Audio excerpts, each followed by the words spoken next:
JRF इन sociology क्या सच में बहुत ज्यादा हार्ड है या इजी है? कट ऑफ हमारा इतना हाई जा रहा है तो स्टूडेंट्स को बहुत ज्यादा हार्ड लगता है सोशियोलॉजी में जेआरएफ क्लियर करना।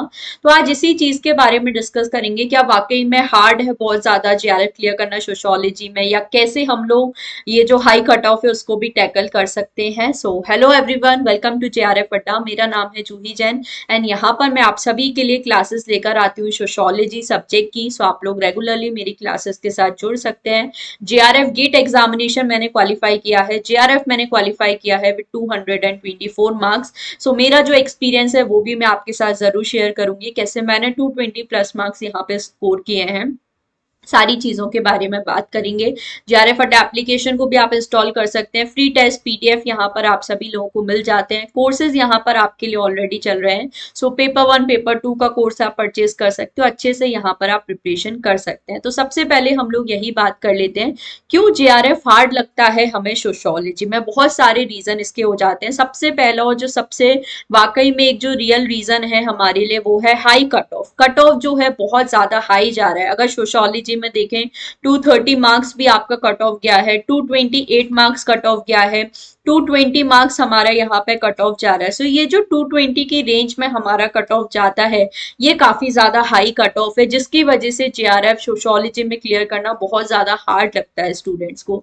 दूसरा जो रीजन है, यूजीसी नेट एग्जामिनेशन में अगर हम लोग देखें पहले कट ऑफ इतना हाई नहीं जाता था। अब जो है कंपटीशन हमारा बहुत ज्यादा बढ़ गया है, नंबर ऑफ एस्पिरेंट्स जो है वो बहुत ज्यादा बढ़ गए हैं। अगर सोशियोलॉजी सब्जेक्ट में भी मैं बात करूं, अराउंड 25K प्लस स्टूडेंट हैं जो अपियर होते हैं इस एग्जामिनेशन के लिए, ठीक है। और जो अप्लाई करने वाले स्टूडेंट्स हैं वो तो अराउंड इवन 40K तक भी हमारा यहाँ पर जो स्टूडेंट्स हैं वो चले गए हैं। अपियर्ड अगर हम लोग देखें तो 20-25 समथिंग के 20-25,000 स्टूडेंट्स हैं जो यहाँ पे अप्लाई कर रहे हैं। और जेआरएफ क्लियर करने वाले student less than 1%, even 1% student भी नहीं क्वालिफाई करते हैं, लेस देन 1% दिखे।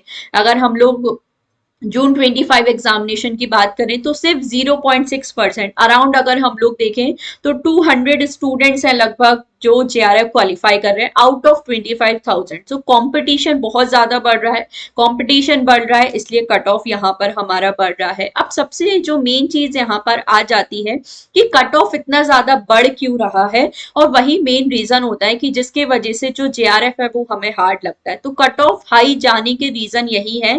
कट ऑफ हाई तभी जाता है क्योंकि एक्चुअली स्टूडेंट इतने मार्क्स स्कोर कर रहे हैं। अगर आप सोचो कि कोई इतने मार्क्स स्कोर ही नहीं कर पाता तो ऑब्वियसली बात है कट ऑफ हमारा इतना हाई नहीं जाता। कट ऑफ हाई ज्यादा इसलिए जा रहा है क्योंकि स्टूडेंट एक्चुअली इतने मार्क्स स्कोर कर रहे हैं, इससे ज्यादा स्कोर कर रहे हैं।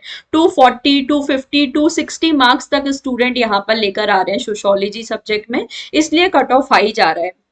सो कट ऑफ तो आप बिल्कुल मान के चलिए इसी तरह से हाई जाना है, बट हम लोग कैसे जेआरएफ को क्लियर करना इजी बना सकते हैं, या क्या मेन रीजन होते हैं। बहुत बार जो स्टूडेंट्स हैं बहुत सारे रीजन की वजह से हार्ड लगता है। सबसे पहले चीज तो यही है जो स्टूडेंट को सुनने में अच्छा नहीं लगता, बट हमारी प्रिपरेशन उस लेवल की नहीं होती है। और फिर हमें जब भी हम किसी एग्जाम को क्वालिफाई नहीं कर पाते ना, तो हमेशा हम रीजन ढूंढते हैं कि क्यों हमारा एग्जाम क्वालिफाई नहीं हुआ। शायद किसी टीचर के कोर्स लेने थे या किसी टीचर के पढ़ाने की वजह से जेआरएफ क्वालिफाई नहीं हुआ। जब भी रिजल्ट आता है हमेशा कुछ ना कुछ ऐसे स्टूडेंट्स, ऐसे कुछ महानुभाव होते ही हैं जो हमेशा कमेंट करते हैं कि आपने पढ़ाया नहीं इसलिए हमारा जेआरएफ क्लियर नहीं हुआ। अगर मैंने पढ़ाया नहीं होता या किसी भी टीचर ने पढ़ाया नहीं होता तो फिर तो किसी का एग्जामिनेशन क्लियर नहीं होता। अगर उसी टीचर के पढ़ाने से कुछ स्टूडेंट का क्वालिफाई हो रहा है, कुछ स्टूडेंट का नहीं हो रहा है, मतलब यहाँ पर कुछ ना कुछ कमी तो है।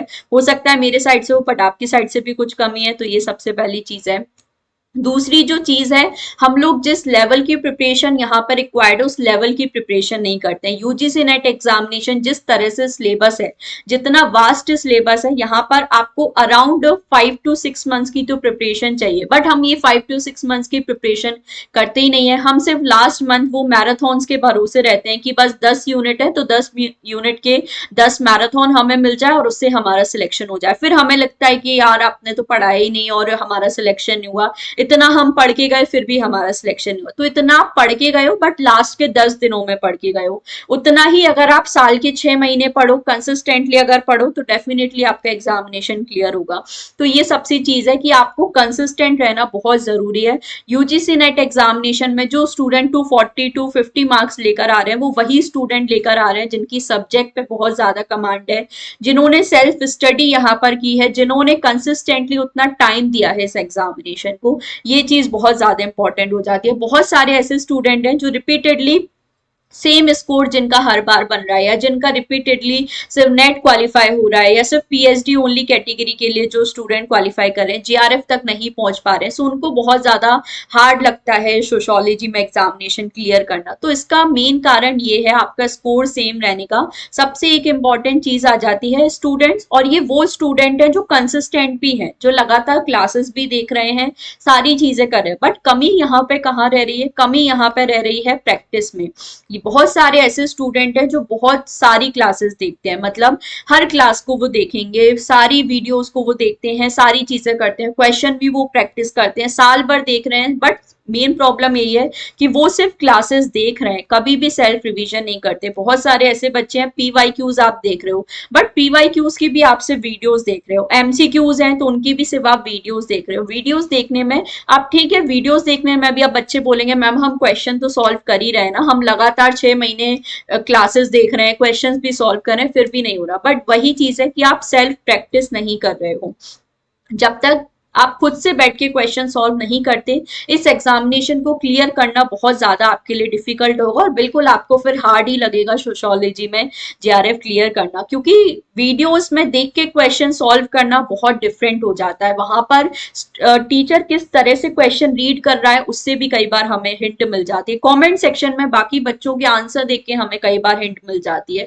ऑल्दो हम लोग ट्राई करते हैं कि बिल्कुल ऑनेस्टली अपना ही आंसर दे, किसी का देख के आंसर ना करें, बट वो चीजें कहीं ना कहीं इफेक्ट करती हैं। वो जो एनवायरमेंट है उसको हम इतना ज्यादा उतना सीरियसली नहीं ले पाते हैं। जैसे मैं क्लासेस लेती हूँ, बहुत सारे ऐसे बच्चे हैं जो रेगुलरली क्लासेस में दिखते हैं, और ऐसा नहीं है कि अभी वो, मतलब मुझे लास्ट 1 डेढ़ साल से रेगुलरली क्लासेस में दिख रहे हैं, बट प्रॉब्लम यही है वो सिर्फ क्लासेस देख रहे हैं, वो कभी भी बैठ के सेल्फ प्रैक्टिस नहीं कर रहे हैं। आप पीवाईक्यूज की 10 वीडियोस देख लो, सेम पीवाईक्यूज हम लोग 10 वीडियो देखते हैं, 10 अलग अलग प्लेटफॉर्म पे जाके, 4-5 भी इवन अलग अलग प्लेटफॉर्म पर जाके आप उस सेम पीवाईक्यूज की वीडियोस देख रहे हो, वो आपको कभी हेल्प नहीं करेंगे। बट वही पीवाईक्यू अगर आपने 1-2 बार भी खुद से बैठ के सॉल्व कर लिए ना, सो डेफिनेटली ये आपको ज्यादा फ्रूटफुल रिजल्ट देंगे। तो ये चीज सबसे इंपॉर्टेंट है। जब तक आप सेल्फ प्रैक्टिस नहीं करोगे, क्वेश्चन को जितना प्रैक्टिस नहीं करोगे, तब तक आप इस एग्जामिनेशन को क्लियर नहीं कर सकते। तो जो ऐसे स्टूडेंट हैं जो जिनका रिपीटेडली सेम स्कोर आ रहा है, नेट क्वालिफाई हो रहा है रिपीटेडली, या रिपीटेडली पीएचडी क्वालिफाई हो रहा है, जीआरएफ तक नहीं पहुंच पा रहे। कुछ ऐसे भी बच्चे होंगे जिनका नेट पीएचडी ओनली कुछ भी नहीं हो रहा, जीआरएफ भी कुछ भी क्वालिफाई नहीं हो पा रहा। तो मेन चीजें यही है, आपको सेल्फ प्रैक्टिस करना जरूरी है। पीवाईक्यू से स्टार्ट करो, पीवाईक्यू से बेटर कुछ भी नहीं हो सकता। लास्ट 10 ईयर्स की पीवाईक्यू, सितंबर आपके लिए स्टार्ट हो चुका है, अराउंड 3 मंथ्स 90-100 डेज लगभग हमारे एग्जामिनेशन में बचे हुए हैं। अगर आज से भी इवन आप 2013 से लेके 2025 तक लगभग 12 साल के, 10-12 साल के अगर आप पीवाईक्यू सॉल्व कर लेते हो, और पीवाईक्यूज को सॉल्व करने का मतलब ये नहीं है कि एक क्वेश्चन आपने देखा उसका आंसर टिक किया हो गया, हमने तो पीवाईक्यू सॉल्व कर लिए, ऐसे तो 10 दिन में आपके पीवाईक्यू सॉल्व हो जाएंगे। पीवाईक्यू सॉल्व करने का यहाँ पे मतलब है जो भी पीवाईक्यूज हैं उनको अच्छे से आप देखो, उनका जो आंसर है वो भी देखो, उस पीवाईक्यू के पीछे का कॉन्सेप्ट आप समझो, उस पीवाईक्यू में जो 4 ऑप्शन दिए हैं उनको आप अच्छे से समझो। तो पीवाईक्यूज हमें सॉल्व करने में तभी हेल्प करेंगे जब आप इस तरीके से उन पीवाईक्यूज को सॉल्व करते हो। जैसे मैंने एक इग्निशन बैच हमने आपके लिए लॉन्च किया था जिसमें सिर्फ लास्ट ये जो पीवाईक्यूज आपको मिलते हैं, तो उस इग्निशन बैच में मैंने 2013 से लेकर 2025 तक के जो पीवाईक्यूज हैं, ये एक अलग से एक छोटा सा कोर्स है जो हम लोगों ने बनाया था। जो बच्चे, बहुत सारे ऐसे बच्चे होते हैं ना जिनको आता है, बहुत अच्छे से उन्होंने प्रिपरेशन किया, तो उनको डिटेल कोर्सेज की जरूरत नहीं होती, तो एक अलग से पीवाईक्यू का कोर्स हम लोगों ने यहाँ पे बनाया है, जहां पे 2013 से लेके 2025 के जो क्वेश्चन है वो एक्चुअली में सॉल्व करवाए गए हैं। हैं, एक एक क्वेश्चन यहाँ पे सॉल्व करवाए, एक एक क्वेश्चन का प्रॉपर एक्सप्लेनेशन यहाँ पर आपको दिया गया है, आपको उस क्वेश्चन के नोट्स भी प्रोवाइड किए गए हैं, क्या ऑप्शन सही है उसके नोट्स आपको प्रोवाइड किए गए हैं, बाकी के जो ऑप्शन है उनके बारे में भी आपको समझाया गया है, नोट्स प्रोवाइड किए गए हैं। तो ये जो पीवाईक्यूज अगर आप इस तरीके से सॉल्व करते हो, अगर आपने इस तरीके से पीवाईक्यू सॉल्व किए, सेम पीवाईक्यूज की आप अगर 4 वीडियोस देखोगे उससे बेटर है आपके लिए अगर वो पीवाईक्यूज आपने खुद से 4 बार बैठ के प्रैक्टिस किए, वो हमेशा आपको ज्यादा बेटर रिजल्ट यहाँ पे देंगे। तो ये चीज आपको करनी है। अगर आप जेआरएफ सोशियोलॉजी को हार्ड से इजी बनाना चाहते हो तो सेल्फ प्रैक्टिस, सेल्फ स्टडी पे बहुत ज्यादा आपको फोकस करना है, पीवाईक्यूज को बहुत ज्यादा सीरियसली लो। पीवाईक्यूज से बेटर कुछ भी नहीं है। जैसे सोशियोलॉजी में कट ऑफ हाई जाता है, वो इसलिए जाता है क्योंकि बहुत सारी ऐसी बेसिक सी चीजें हैं जो स्टूडेंट यहाँ पर स्कोर इजिली उसमें स्कोर कर सकते हैं, क्योंकि सोशियोलॉजी में बहुत सारी जनरल चीजें भी आ जाती है।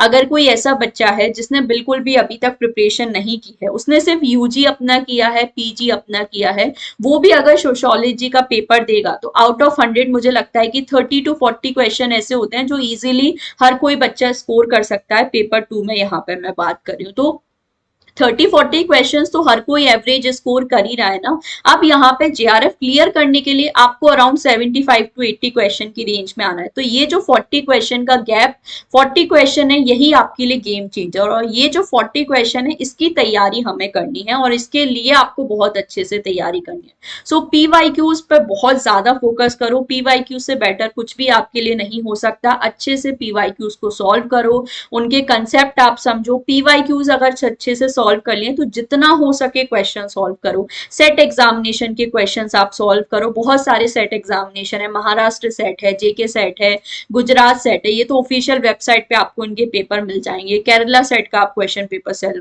कर सकते हो। तो जितने क्वेश्चंस आप सॉल्व करोगे, सेल्फ प्रैक्टिस जितनी करोगे उतनी बेटर है। 90 डेज है आपके पास। आज से अगर आप डेली 50 क्वेश्चन भी करते हो, किसी के पास मैं तो बोलूंगी डेली आज से आप 100 क्वेश्चन सॉल्व करना चालू कर दो, 9000 क्वेश्चन अराउंड, और किसी दिन हम लोग ज्यादा भी कर सकते हैं, लास्ट के टाइम पे और ज्यादा, तो अराउंड 10,000 क्वेश्चन है जो अभी से दिसंबर एग्जाम तक के लिए आप प्रिपेयर कर सकते हो। तो सुनने में ऐसा लगता है कि यार 10,000 क्वेश्चन कैसे करेंगे, बट बहुत इजीली हो जाएंगे, और ये मैंने एक्चुअल अपनी प्रिपरेशन के टाइम पे किया है। सेट एग्जामिनेशन के इतने सारे क्वेश्चन पेपर आपको मिल जाते हैं ऑफिशियल वेबसाइट पर, सब कुछ फ्री में, ये तो कंटेंट अवेलेबल है, कोई चार्ज भी आपसे नहीं कर रहा है। बस ये है कि आपको उस लेवल की प्रैक्टिस यहाँ पे करनी पड़ेगी। तो ये चीज है जो आपको बहुत अच्छे से यहाँ पे प्रिपेयर करनी है, बहुत अच्छे से आपको इस चीज के लिए तैयारी करनी होगी। सो क्वेश्चन जितना ज्यादा प्रैक्टिस कर लोगे, सो जेआरएफ सोशियोलॉजी में आपके लिए भी ईजी हो जाएगा। और एक और सबसे इंपॉर्टेंट चीज है, यहाँ पर पेपर 1 को आपको टाइम देना पड़ेगा। अगर आप सोच रहे हो सिर्फ पेपर 2 पढ़ के मैं जेआरएफ क्लियर कर लूं, तो कभी भी नहीं होगा। पेपर 1 में आपको तैयारी करनी पड़ेगी, मिनिमम 30 क्वेश्चंस आपको पेपर 1 में सही करने ही करने पड़ेंगे। अगर आप 220 प्लस मार्क्स टारगेट कर रहे हो, सो मिनिमम 30 क्वेश्चन पेपर 1 में आपके लिए रिक्वायर्ड है।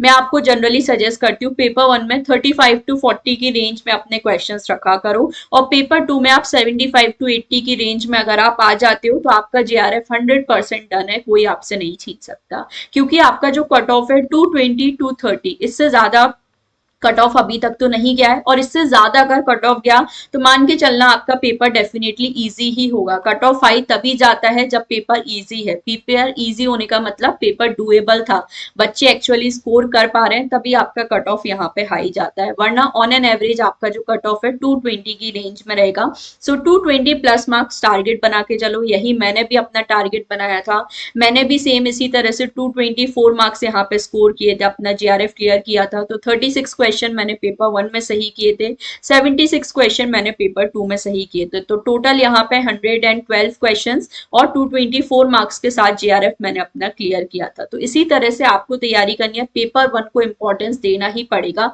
पेपर 1 में अगर आप मिनिमम 30 क्वेश्चन नहीं कर पा रहे हो तो पेपर 2 में आप कितना भी कर लो, आपका जेआरएफ हार्ड ही आपको हमेशा लगेगा। तो ये चीज करनी है। और जब आपका पेपर 2, जैसे इस बार जो जून एग्जामिनेशन का क्वेश्चन था, जून 25 एग्जामिनेशन का क्वेश्चन पेपर था, वहां पर आपका जो पेपर 1 था वो और भी ज्यादा कंपैरेटिवली इजी था। 40 प्लस क्वेश्चन है जो यहाँ पे स्टूडेंट ने सही किए हैं पेपर 1 में। तो जब आपका पेपर 1 इजी आता है तो पेपर 2 हम इस बार स्टूडेंट्स को हार्ड यहाँ पे लगा था। और पेपर वन कंपैरेटिवली इजी था। तो ये जो तरीका है ना, ये भी हमें सीखना पड़ेगा कि कब हमें बैलेंस करना है। जैसे आप जब मॉक टेस्ट प्रैक्टिस करते हो, इसलिए यहाँ पे बोला जाता है जो मॉक टेस्ट प्रैक्टिस करना है वो भी उतना ज्यादा ही जरूरी है। जब आप मॉक टेस्ट प्रैक्टिस करते हो तो आपको पता चलता है कि कैसे हमें मैनेज करना है। अगर हमारा पेपर टू इतना डिफिकल्ट हो रहा है, जिसमें अनएक्सपेक्टेड क्वेश्चन आ रहे हैं, नहीं समझ में आ रहा कहाँ से क्वेश्चन पूछा जा रहा है, तो सॉरी, इमीडिएटली वहां पर आपको पेपर वन पे शिफ्ट करना है और उस टाइम पे आपको पेपर वन में ज्यादा स्कोर करने का क्वेश्चन आपको ट्राई करना है। अगर पेपर वन बहुत ज्यादा हार्ड हो रहा है, अनडुएबल हो रहा है, 30 क्वेश्चंस भी नहीं जा पा रहे हैं आपके पेपर वन में, तो मान के चलो वो सबके लिए हार्ड होगा। अगर उस लेवल का है पेपर वन, अगर सपोज बहुत ज्यादा हार्ड है, 30 क्वेश्चन भी नहीं आ पा रहे हैं, तो फिर इमीडिएटली आपको पेपर टू पे शिफ्ट करना हो। पेपर टू में फिर आपको ट्राई करना है कि 80+ क्वेश्चन यहाँ पे सही करके आओ, क्योंकि पेपर भी इसी तरह से आता है। तो ये चीज आपको कैसे पता चलेगी कब हमें पेपर वन पे शिफ्ट करना है, कब पेपर टू पे हमें शिफ्ट करना है? जब आप मॉक टेस्ट प्रैक्टिस करोगे। जैसे इस बार ये हुआ कि बच्चों को पैसे जो है, रीडिंग कॉम्प्रीहेंशन हमेशा हमारे लिए स्कोरिंग होता था, बट इस बार रीडिंग कॉम्प्रीहेंशन डिफिकल्ट आया, तो बच्चों ने क्या मिस्टेक की, उस डिफिकल्ट आरसी को अपना जरूरत से ज्यादा टाइम दे दिया और उसकी वजह से जो इजी डायरेक्ट हमारे एमसीक्यू क्वेश्चन थे वो भी मिस हो गए। तो यही चीज हमें सीखनी है। अगर रीडिंग कॉम्प्रीहेंशन इतना डिफिकल्ट हो रहा है, 20-25 मिनट से ज्यादा अगर आपको उसमें लग रहा है, तो उसको छोड़ना चाहिए वहां पर। उससे पहले आप जो अपनी इजी एमसीक्यू क्वेश्चन है वो करके आओ, सो एटलीस्ट जो शॉर्ट शॉर्ट क्वेश्चन है वहां पर तो हमें मार्क्स मिले। तो यही चीजें आपको सीखनी है और यही चीजें जो हमारे पेपर को हार्ड और ईजी बनाती है। पेपर हार्ड और ईजी लगना ये सब्जेक्टिव चीज है, ये आपकी प्रिपरेशन पे डिपेंड करता है, आपने किस तरीके से प्रिपरेशन की। अगर आपको ये बेसिक चीजें नहीं पता है प्रिपरेशन की, तो आप चाहे कितने भी सालों से प्रैक्टिस करो, आपको हमेशा जेआरएफ क्लियर करना सोशियोलॉजी में हार्ड ही लगेगा। बट अगर आपको ये बेसिक चीजें पता है, ये छोटी छोटी चीजें पता है, कब हमें शिफ्ट करना है, कब स्विच करना है, कब पेपर वन को इंपॉर्टेंस देनी है, कब पेपर टू को, कब आरसी को इंपॉर्टेंस देनी है, कब डीआई को इंपॉर्टेंस देनी है, तो बहुत ईजी आपकी जर्नी हो जाएगी और जेआरएफ भी बहुत ईजी हो जाएगा। अगर 4-5 अटेम्प्ट हम दे चुके हैं फिर भी इस एग्जामिनेशन को नहीं क्लियर कर पा रहे हैं, मतलब आपने पढ़ तो सब कुछ लिया बट आप उसे अप्लाई नहीं कर पा रहे हो। तो ये जो अप्लाई करने की अप्रोच है वो आपको यहाँ पे सीखनी है, ये आपके लिए बहुत ज्यादा इंपॉर्टेंट है। सो आई होप आज का जो सेशन है आपके लिए हेल्पफुल रहा हो, समझ आया हो कि ये जो हार्ड और इजी वाला पेपर है इसके चक्कर में नहीं फंसना है। अपनी प्रिपरेशन को सही तरीके से अगर आप करोगे तो जेआरएफ डेफिनेटली आप क्लियर कर सकते हो, क्योंकि डिफिकल्ट हो सकता है बट इम्पॉसिबल नहीं हो सकता है। तो बस वही चीज है जो आपको यहाँ पे प्रिपेयर करनी है। बाकी मेरे साथ अगर आप प्रिपरेशन करना चाहते हो तो कोर्सेज आपके लिए ऑलरेडी अवेलेबल हैं, इनको आप ज्वाइन कर सकते हो। पेपर वन पेपर टू सबकी अच्छे तरीके से तैयारी करवाई जाती है। कोर्सेज अगर आप ज्वाइन करते हो तो आपको और ज्यादा पर्सनली आप कनेक्ट कर सकते हो टीचर्स के साथ, और टीचर्स पर्सनली आपकी प्रॉब्लम के अकॉर्डिंग आपको सॉल्यूशन बता सकते हैं। यूट्यूब पर एक जनरल सॉल्यूशन बताया जा सकता है, बट कोर्सेज में आपकी जो नीड्स है उसके अकॉर्डिंग आपको सॉल्यूशन प्रोवाइड किया जाता है। तो इन कोर्सेज को आप लोग जरूर ज्वाइन कर सकते हो। और जैसा मैंने बताया, अगर आपको लास्ट 10 ईयर्स पीवाईक्यूज का अलग से अगर बैच चाहिए तो ये एक इग्निशन बैच है। आप हमारी टीम को कॉन्टेक्ट करोगे, वो आपको सारी इन्फॉर्मेशन प्रोवाइड कर देंगे और इग्निशन बैच अलग से आप परचेज कर सकते हो। तो यहाँ पर वीडियोस भी हैं, आपके पास पीडीएफ भी हैं, तो आप उन क्वेश्चंस को खुद से भी सॉल्व कर सकते हो। किसी चीज का आपको सॉल्यूशन रिक्वायर्ड है, किसी क्वेश्चन का एक्सप्लेनेशन अगर रिक्वायर्ड है, तो वो भी आप लोग जरूर कर सकते हो। तो इस चीज पे आपको जरूर यहाँ पर सबसे ज्यादा काम करना है। ऑफलाइन क्लासेस भी आप चल रही हैं, सो इसको भी आप लोग जरूर ज्वाइन कर सकते हो। सो चैनल को सब्सक्राइब कर लीजिए, फॉलो कर लीजिए इसी तरह की इंपॉर्टेंट वीडियो के लिए। 9 सितंबर को एक वेबिनार भी मैं ऑर्गेनाइज कर रही हूँ जेआरएफ अटै एप्लीकेशन पर, पर्टिकुलरली सोशियोलॉजी स्टूडेंट्स के लिए, जहां पर हम लोग इन्हीं चीजों के बारे में बात करेंगे, कैसे ये जो लास्ट 3 मंथ्स हैं इसमें हमें प्रिपरेशन करनी है और अच्छे से तैयारी करनी है। सो इस वेबिनार को भी आप लोग जरूर ज्वाइन कर सकते हो। So that's all for today, thank you so much for watching, don't forget to like and share the video.